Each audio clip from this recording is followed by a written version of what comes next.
Tātou. Tiakina te rangi, tiakina te au, tiakina te maunga, tiakina te awa.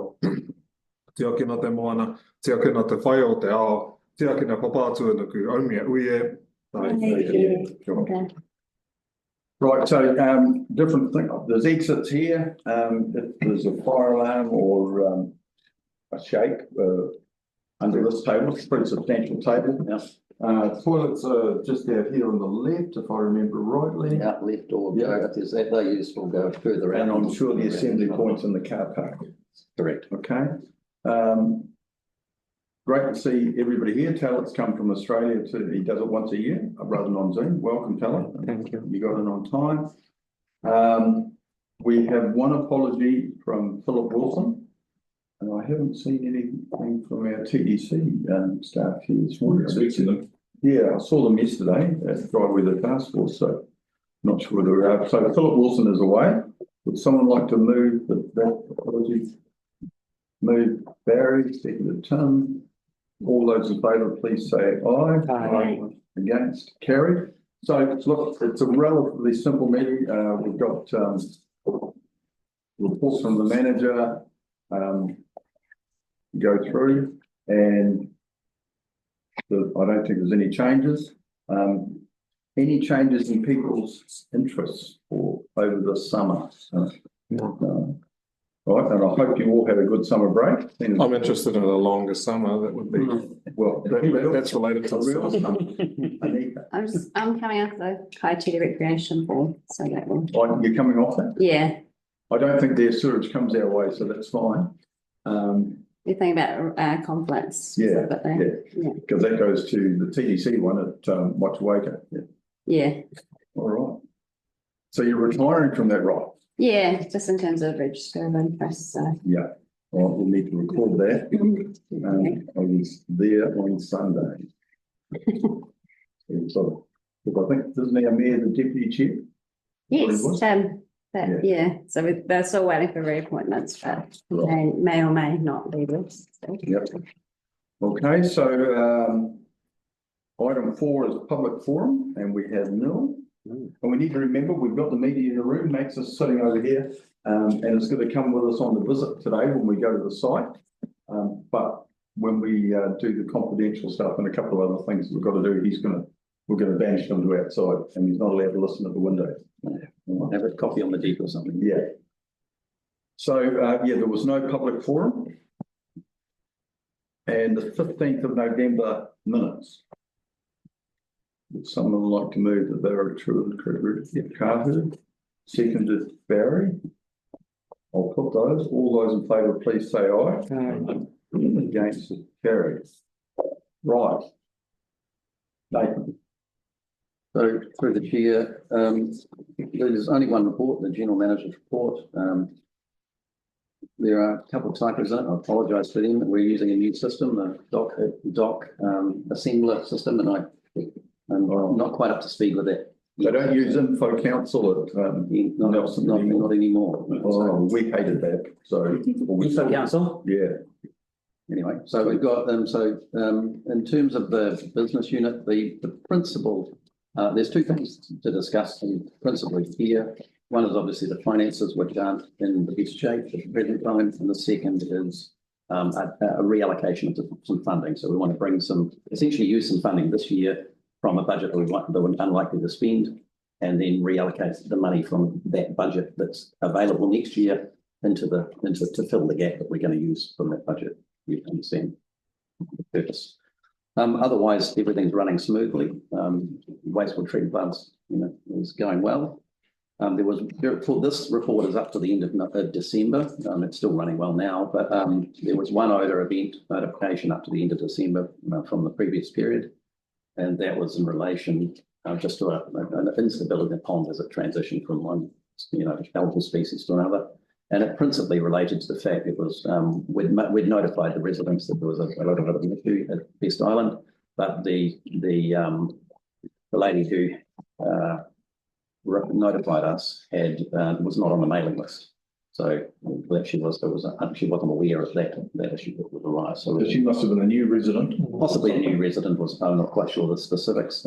Brad might be able to answer that. I couldn't tell you if she's a new resident or not. We did need to drop them a wee while back and say if you'd like to be included on the mailing list, please let us know. She didn't reach out at that time. Yeah. Either didn't live here or decided.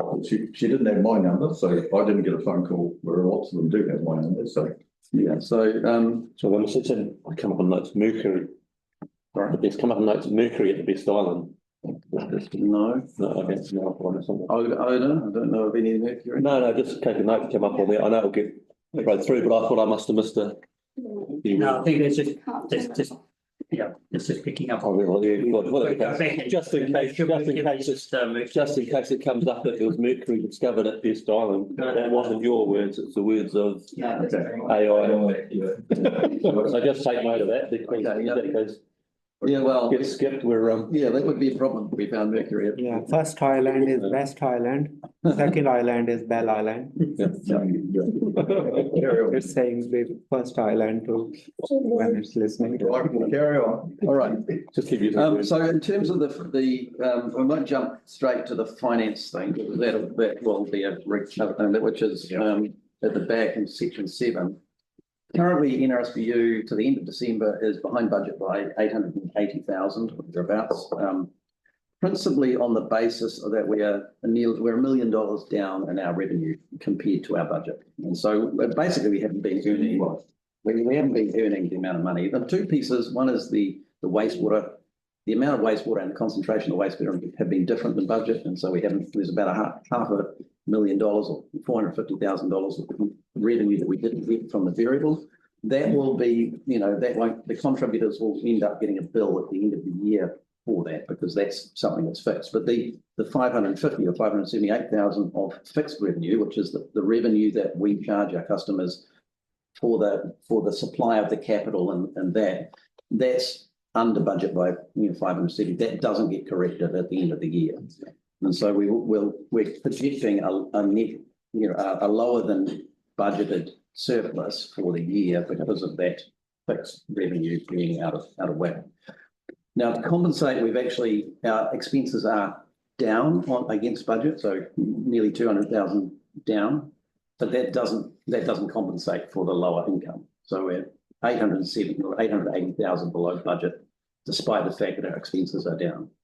In terms of, are we doing an okay job managing things? I believe we are. Expenses are within 1% or thereabouts of budget. So in terms of expenses, we're doing a great job. But in terms of the income, we haven't been, we're just receiving the income. So I'm more than happy to answer any discussion or any questions about that. And we might include Andrew. I think we have discussed this in the past. So in essence, the councils are paying in less because the inflows are less, because they get charged on volume, as I understand. So they will pay in less, but they will get less back at the end of the year. And our other customers, being the freezing works and the Nelson Pine Industry, will get a bill, possibly, but we keep them informed. Is that putting it, I put it in layman's terms, Andrew, but if you'd like to come to the table and explain. That's almost correct. Almost. Bad for a retired copper that doesn't do clean. So there's two parts. There's we recover from our major customers, which is the 4, based on a take or pay. So that's for the excess. That's the fixed recovery, and that's the one that's going to be down by $1 million over the year, and that's because of it's based on the capital employed. We had high work in progress at the end of the year, and the interest rate used to calculate that the actual was lower than the budget because interest rates have been dropping and the budget was done so far in advance. So all our customers are getting charged less than we thought we would charge, and the result is we will have a reduced surplus, and so the councils won't get that. So the council's finance departments are aware of that. Because, it's important that we keep all customers informed. Yes, because that's the one that really impacts them. adjust them.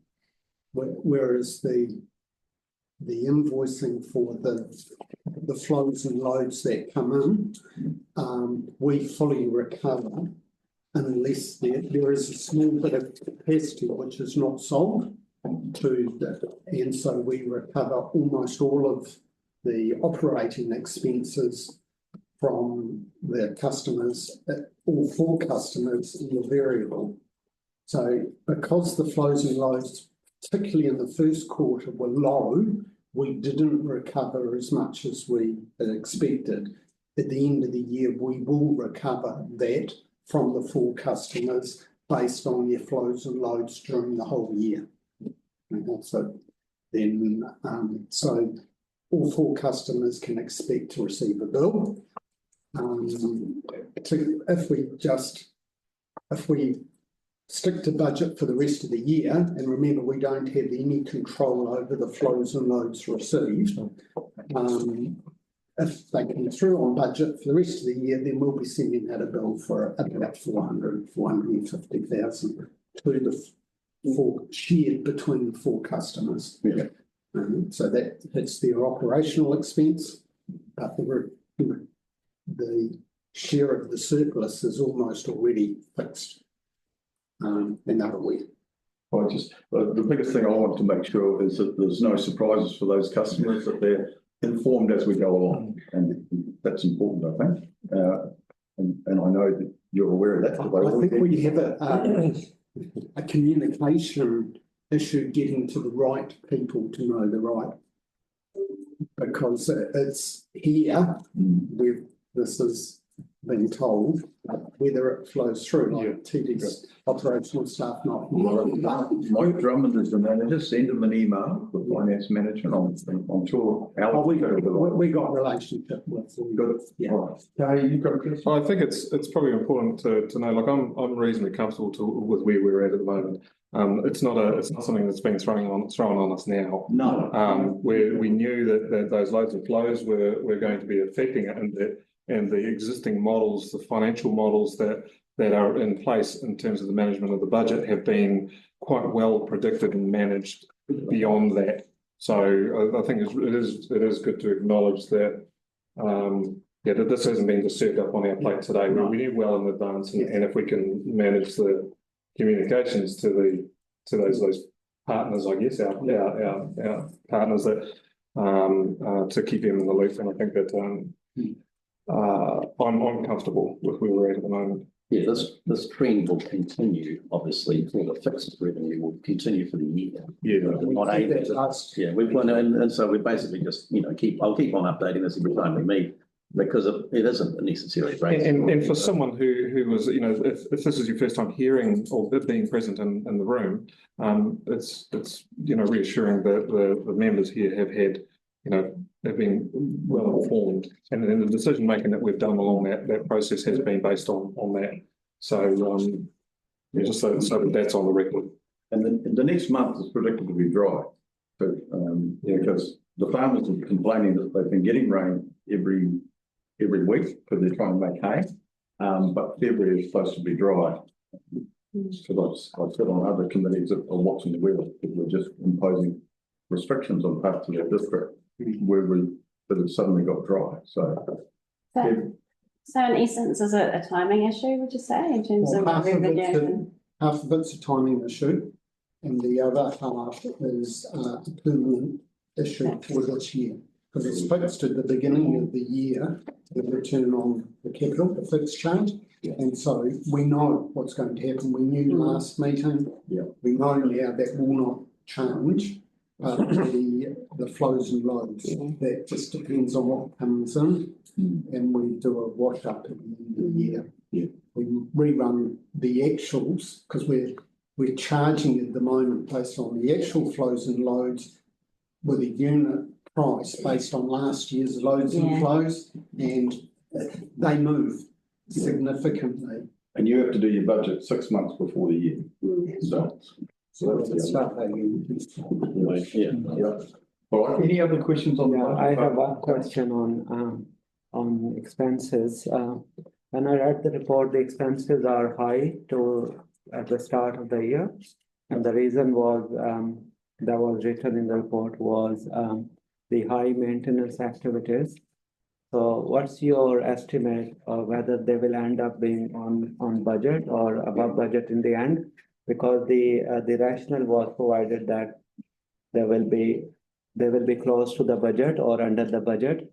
So how we can say that they will remain under the budget when we don't have the control over the reactive kind of maintenance activities? We can say that there is reduced planned activity, there might be. So at the present time, part of sometimes you get one-off payments we need. We bought a container of sodium nitrate for a dosing of ponds, and that was obviously a big number. It wasn't in a lump, it was at the start of the year. And so it obviously bumped our expenses up. We're just watching, we track the rest of the things which are, and we can, I always use a 5% plus or minus as whether or not we're in control of our costs, rather than, we're at 1% now and we're tracking back towards the line. So I personally, I think we're under So it control. won't deviate much. Yeah, it shouldn't deviate much, if anything. We might, if we have an unexpected event, it is possible that we go, but again, one of the things is proactive and preventative maintenance activities, try to avoid as much reactive. Right. Yeah, so we have a program of trying to investigate assets further to prevent those requirements. Okay. All right, so no more questions on budget? No, all right. Okay. There were a couple of health and safety. Yeah, I was going to go back to health and safety now. Yeah. Okay, so we had one medical treatment injury or event during the period, and that was a contractor who had been working on site, had got something in his eye and hadn't thought it was a big issue, and left, and then it got infected, and so needed medical intervention after it, but didn't report back to NRSBU, because it was the next day or the day after that they went for that. So, and that was an issue that we didn't get a timely report on it. So we'll try and implement some sort of improvement process there to do that and make sure that people are aware. He did have his safety glasses on, but we're not quite sure how that occurred. So just a question on that one. How we can relate that incident to be coming from work when he or she was wearing the glasses? I don't know. I'll have to defer you to Brad more specifically on that one. I wasn't personally involved, but it's very, very difficult to say with any certainty, that it was not a work-related incident. He has reported it the following day through the process that they're required to report through. The issue is the reason it didn't get reported through the NRSBU probably is because he works for a different department of an operations and maintenance contractor. They have an automated reporting system in there which bumps those incidents up to managers, but it was in a different management branch. We're working with the contractor to rectify that so that the contract managers for our main contractor find out that this is me. There's no way we can tell. It could have been at home, it could have been some other time, but we're basically taking a precautionary measure and saying, well, with most, this is likely that it was here. So we need to learn from it and see if we can implement some sort of action. If not, there's nothing to suggest that it didn't happen. So in terms of late reporting, that one, was it on purpose or was it just? It was inadvertent. Yeah. So the person who had the incident reported it according to their timeframes and promptly. The issue was that reporting system didn't transfer the notification across to our contract managers, and we have a separate reporting chain within. So it was promptly reported in the first instance to their own. Their independent system. Yeah. So the way it worked is that particular contract that was being done wasn't being done by the water and wastewater team within the contract. It was being done by a projects team. Yeah. And the projects team has its own reporting structure inside their company. So that any issues were reported up this way, and the managers were two different managers, so that didn't cross over. And the first I heard about it was when we started having a contract meeting, and they said, "Oh, the MTI was over." So when contractors come on site, there isn't a mechanism that I guess in terms of the health and safety. It was the same, reporting. it was the same contract company, it was just two different managers inside the contract. Ah, I company. see. And what's happened in this situation is it occurred on the 23rd of December. He didn't think anything of it at the time when it happened at work. He's gone to the doctor the following day on the 24th of December, not on site. And so there was no opportunity or easy opportunity for him to flag a supervisor on site and say, hey, this is happening. Christmas. Yeah, it was just a series of, events that led to it not coming to us in a timely fashion. That being said, it didn't get to us in a timely fashion, so we need to implement some sort of improvement arrangement to ensure that it does. Awesome. So in terms of, like, we're talking about the process of the flaws or whatever within there. In terms of the individual, if that information was passed through faster, how would that individual would have benefited from that? I mean, we're talking about a mitigation of harm. It wouldn't have changed the outcome of the event at all, not in the slightest. It's important to keep that in context. Because of the reality or the practicalities of operating what we're doing here needs to be in scale. And if there's a systemic problem that we have here that exacerbated the injury, the condition, the whatever because of us, then it needs a more serious look at. So, no, I mean, it raised the issue of working on site and got something in their eye. If that was we can't prove that it was here, but that's the assumption we're making. Are the precautions that we're taking on site when we're doing these projects appropriate? I mean, he had safety glasses on. That's good normal practice or good practice. Is it enough? And at the present time, we don't have an alternative mechanism to at the present time, there's no sustained harm from that event. So it's not considered a significant issue. So the actual process is for you to make sure the processes are right. And that's Brad's job.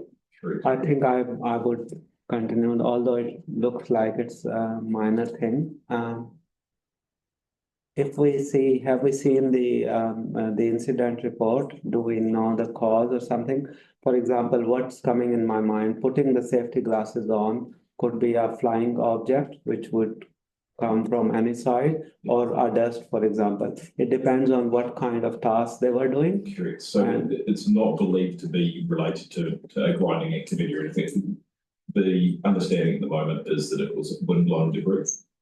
So, but I think that in terms of our governance guidance, the practical, the steps that are taken on site, that's a management matter. We really should only be worrying about what our processes are. So we can get caught up in the weeds. Yep, and Brad's going to review the process. I'm very comfortable with it, and that sounds like everything was there. As we gone, there's something to my eye, but the effects of it doesn't come till later. Correct.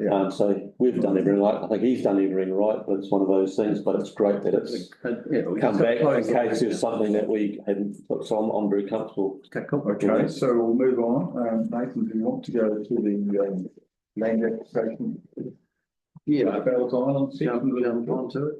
Unless there's any other questions about property. Are we still on safety? Carry on. It was just a comment of prior to Christmas, we had regional meetings with the fire service about what the conditions are going to be for this fire season, and they had really grave concerns. It hasn't really happened. That doesn't mean it can't happen. What have we got in terms of have we put that on the hook out the back there, or are we still sort of on standby, Brad, with our fire risk management? I can answer this. We work quite closely with the forestry teams, and we get daily briefings from Fire and Emergency NZ on the risk factors and the risk status. It's remained green throughout the season so far. What's the projection?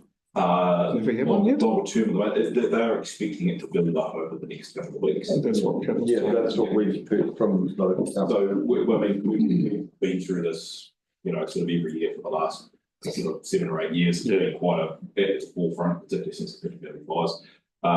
Fortunately, our activities generally help to reduce the fire risk in the forest, so we're quite aware of it. We've got standard procedures in place for working within the increased fire risk levels. Yeah, I'm just aware, in terms of there's asset protection, but there's also the staff and that, and because there's only one location to get on and off the island, that poses a vulnerability. Yeah. It's not, we don't really have a large fire risk on Bell Island as such. We don't have any operational activities down on Bell Island. The site itself is fairly well protected from grass fires and that sort of stuff. We don't have a lot of exposed grass in places.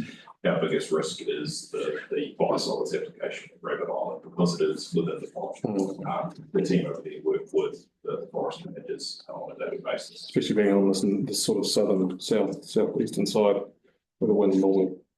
I mean, keeping our grass and vegetation down is an important factor of, management of that fire risk, the farmer keeping control of and actually cutting and the hay and the silage and taking away rapidly is important. That was all. Not silent. I don't know enough about farming. I'm not a farmer. I've got a son-in-law who's a farmer, so. Oh. All right, so that's fine. Let's move to the, Right. one you've got the bill, you've got the designation, but I thought we talked about the financial, moving the budget. 6.8. Yeah. Okay. So basically, what we've got a project in our that we've been proposing to do, which we're not necessarily going to spend the full amount. It's our high flow pump station. Basically, what that is a pump station at the front end of the plant, which when you get a big storm event coming in, all of the wastewater overflows just to one pond. It puts that pond at risk of upsets and odour. So there's the design for that pump station being done at the moment is basically pick up that wastewater and just distribute it to all the ponds in equal amount. And it's one of our sort of more strategic upgrades to try and improve the performance of the plant. The design is underway and we're expecting to get the tender for the construction done this year, but we don't think we'll get the construction underway properly this year. So we won't spend the bulk of that budget. And so the idea is that rather than not spend that budget and carry it over to next year, we could use a piece of that budget this year to do the starting of the consent applications, land application, and some other stuff there around that, and then use that money because we have money next year for that.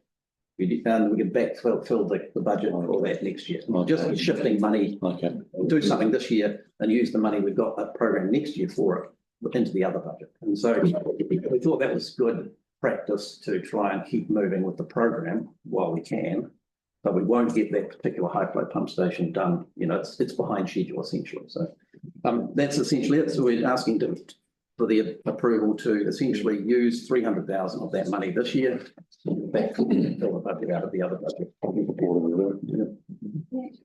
Well, the sooner we can move to some land base that will help us with our trends. And that's why we bought this 58 hectares.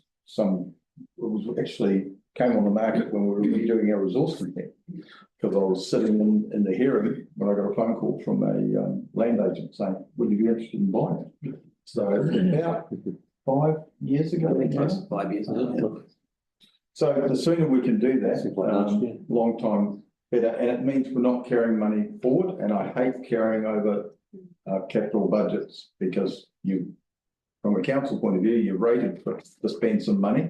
And if you don't do it and you carry it over, we haven't delivered something. So this makes absolute sense to me personally. If anyone's got any other questions of the manager in relation to that, because and the only thing I would say is there is going to be some changes to the RMA, which might make it simpler, but my information yesterday was that the government is running well behind in their national policy statements, and you might have had some feedback on that too, Alan.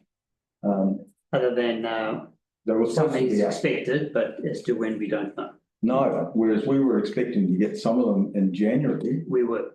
And it's going to be some time, because I was looking at the freshwater one yesterday, because it affects another role I have in council. So the RMA, although the Prime Minister said last Friday that the RMA changes will be rolled out by the end of the year. That was just a scam opening. So my view is let's business as usual until it's not business as usual. Let's keep on moving forward and try to do the best we can to get the, which is I think this is a prudent. Yes. This is a prudent, and what we propose in front of you in terms of budgets is workable.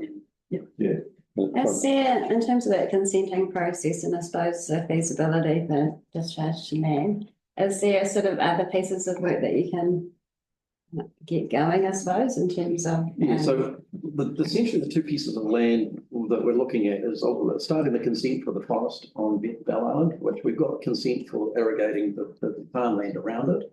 And then this is essentially, it'll be a new consent, but it could be a variation of the consent. It's just a slightly different application technique. And then obviously starting the application for the discharge consent for Best Island as well. So yes, So those are the essential all your reports and. yeah, and so we have to start getting the details of, Yeah. the stuff. We've got a guy, started already looking at soils and those sorts of things. And just, we need to actually now bring that forward so we can get those consents. Yeah.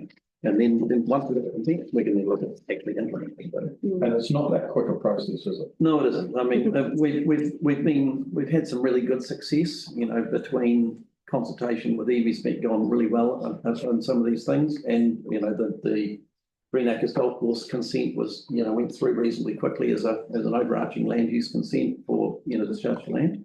So we're hoping that it will be relatively straightforward and it's certainly in alignment with both NRSPU, with NCC and DEC's goals and with Evie's perspective. Yeah. There's a number of other discharge to land sites around the country too. Yeah. Selwyn District Council does, people know all the 500 hectare farm, I think. But their one, and the other one's probably Cowpark. So 500 hectares. yeah, something like that is massive, what Selwyn District Council did. Yeah, that's But they're well in land. Rolleston system. Oh, yes, okay. Yeah, but One We thing to did one move, for Christchurch City Council as well at Akarua.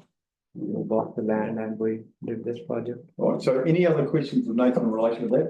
I've seen agreement around the table that makes sense. I have 2 or 3 quick questions. I agree with the 300K Yep. to be brought forward or to be offset with. I have a few fundamental questions. One is, was this project of wastewater to land was existing, the budget existent, Yes. was existing in the future years? Yes, we're swapping over, I Okay. think. So that's, year's budget, yeah. that's a thing. The other thing is, what we have done so that we do our planning correctly. For example, if we go back and see there was an activity for the high flow pump station, and that didn't come as planned in terms of timeliness. So the theme is that we need to improve our planning, the phasing of the budget in such a way that we actually implement that. Yeah, the program for that budget was this year. We were probably late starting that, the design, and there's a few other projects were essentially got in the way. Our biggest focus has been on our regional duplication of the rising main, and obviously that's been a key focus for us. So it's a priority issue. Yeah, it was essentially a priority, and we probably should have started the design, but it took us a while to get the tenders out and then make a design back and select the tenderer. So that's principally why we're late at the present time. Cool. We might have been a bit optimistic to do it all in 1 year, and that's another factor. But Engineers are always optimistic. We are, You're right. by nature. Mike. You are. I've seen it It is, in it's the last yep. 16 years. Yep. no, there was a big qualifier. Mike, we are optimistic. Because you think you can fix everything. We keep it. Well, you can fix most things. I'm looking at a dam, it just costs you more money. That's I'll make no excuses. I accept that mantle with, Yeah, we all do. Don't be, you don't have to say anything. no. I'm not going to say that. On balance. Right, have you got another question? No, I think I support that because it's kind of corrective action, and my question was about preventive action, like what we can do, and you have said that it's just a prioritizing issue on that. So I think it will help us achieve our spend as well. And at the same time, we can bring forward and start some work early, which we have. We own the land as well, so I don't see any issue there. No, look, long term, this is a very good thing to do for our community. Yeah. To go to land. it will help us. I'm going to take Kit's perspective on board. We don't want to carry money over. And I think we're doing a pretty good job of speeding bulk of it, but we won't get it all. You don't want to waste it. It has to be spent effectively. Absolutely. I don't want to carry capital over for next year when you've already rated for it. And I agree. And look, Nathan, to be fair, Nathan, I've had this exact same discussion before we came to the committee. But what's in front of you here is a good solution. I think so. And it is what it is, and it works out well. But we've had this discussion, yes. You're right. So any other questions on that? No? Now you've all had it to be moved. Happy to move it. Right. Happy to move it. And Anika's going to second it. So the recommendation, and I've got it here. Have we finished with the report? I know. So, the report covers that particularly. So, you've all had a chance to read the rest of his report. Is there any other matters before we put this in the report that you want to talk about? Like to comment. Yeah, so I think it's strategically, it's a good move in the sense that, as pointed out in your report, that the national standards may change, so it may front foot those changes, but then you source highlighted it might be easier after national standards, but either way, I think it's good because you're covering yourself in case it is a worse position of national standards, but also it keeps us, we know you're always busy, I wouldn't say not busy, but it keeps us occupied. Like that project we're delaying, the previous one, the other one, we're front footing as well, so it's strategically good from the ratepayers' perspective. They can see that we're front footing and keeping things moving. If something else isn't moving, we're holding off. And like yourself, not just the fact that we're spending money budgeted for, we're not actually taking money from one project to the other. We're utilising money from another project, and another project we're utilising the money in a previous project. So in that sense, that puts my mind at ease. We're not taking from people if they done pull. We're actually using them both to fund each other. Yeah. Thank you. All right. Any other questions? There's a nice picture in the report. If you think back a number of years, what was it called? The ATAD tank? The sludge storage. That was held up by a crane, and I remember we had the hearings commissioners here 5 years ago, and it didn't look too flash. And then they came back 2 years later and it was improved. But I was here 2 weeks ago and on site, and that looks so much better than it did a number of years ago. So a number of things have been tidied up, and you'll see that when we go to the site later, which was a bit of an embarrassment. Is it still that shiny? Yep. Yeah, it is. That's the important part. The most important part. The building, had some scaffolding on it that was to hold the roof up. It wasn't a good look, and that's fixed. So I'm very pleased about that going forward. Is there any other questions on Nathan's report? No. All right. So I've got a mover from moved Councillor Skinner. I better do that formally. Seconded Anika Young. That we approve the commencement of the consent discharge from the land, etc., and moving the 300,000 that's written out in your load chart. So that's been moved and seconded. I'll put that motion. All those in favour, please say aye. Aye. Against? Carried. That covers receiving your report as well. Yep. What we're going to do now, Max, is we're going to send you outside for a copy. Or Magda will probably make you one if you ask her to. Yeah. You're waiting the time to make it by the time we come back. No, we've got to. So we've got to go into an exclusion because under the we've got some conflicts minutes to approve. Yes. And that's the only thing we've got to do. So the powers come under the special grounds under section 48(1) of the Local Government Act. You can go out to the flag, Max. I'll move that goes in financial. Magda, if You you want. move? Yep. Can't moved, seconded Barry. All those in favour, please say aye. Aye. Against? Can I just Carried. check? You can't hear through that door now. Oh, he's going to go out on the deck and. Oh, okay. Right.